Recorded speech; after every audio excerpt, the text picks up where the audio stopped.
بسم اللہ الرحمن الرحیم۔ السلام علیکم۔ شیخ عبد القادر جیلانی، جنہیں غوث اعظم بھی کہتے ہیں، ان کی والدہ نہایت ہی نیک اور عبادت گزار خاتون تھی۔ وہ گھر کا کھانا بھی باوضو ہو کر بناتی تھی۔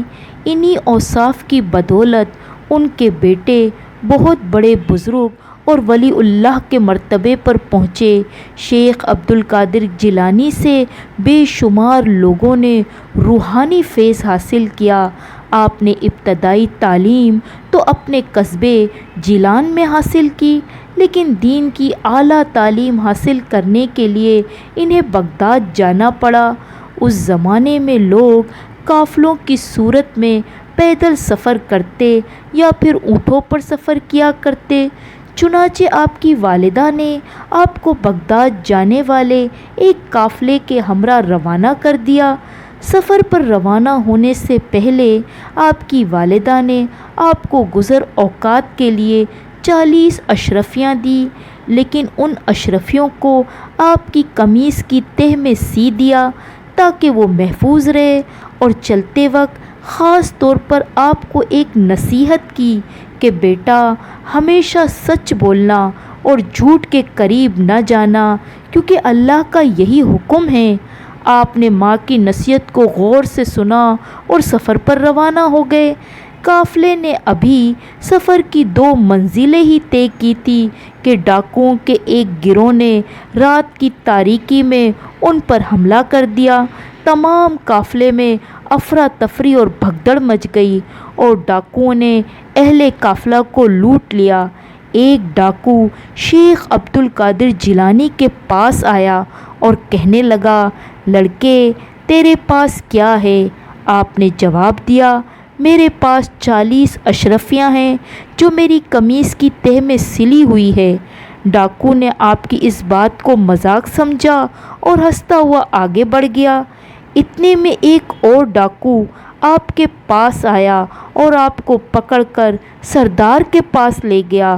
سردار نے آپ کو دیکھا اور کہا، سچ سچ بتا، تیرے پاس کیا ہے؟ آپ نے وہی بات پھر سے دہرائی۔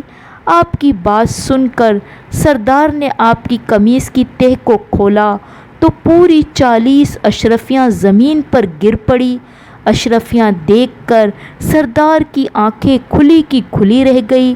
وہ بہت حیران ہوا اور آپ سے مخاطب ہو کر کہا، لڑکے، تو نے سچ بول کر اپنا یہ راز کیوں فاش کر دیا، حالانکہ تو آسانی سے اپنی اشرفیوں کو بچا سکتا تھا؟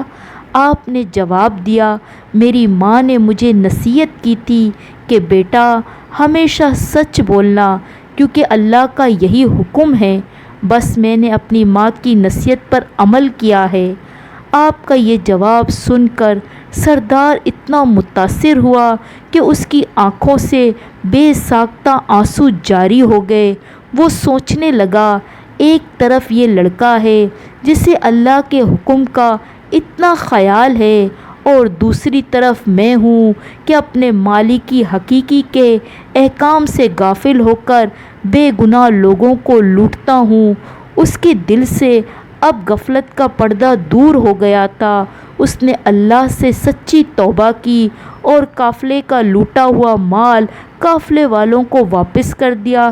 اس طرح آپ کی ماں کی نصیحت اور سچائی کی بدولت ڈاکو کی اصلاح ہو گئی، اور پھر وہ نیکی اور پرہیزگاری کی زندگی گزارنے لگا۔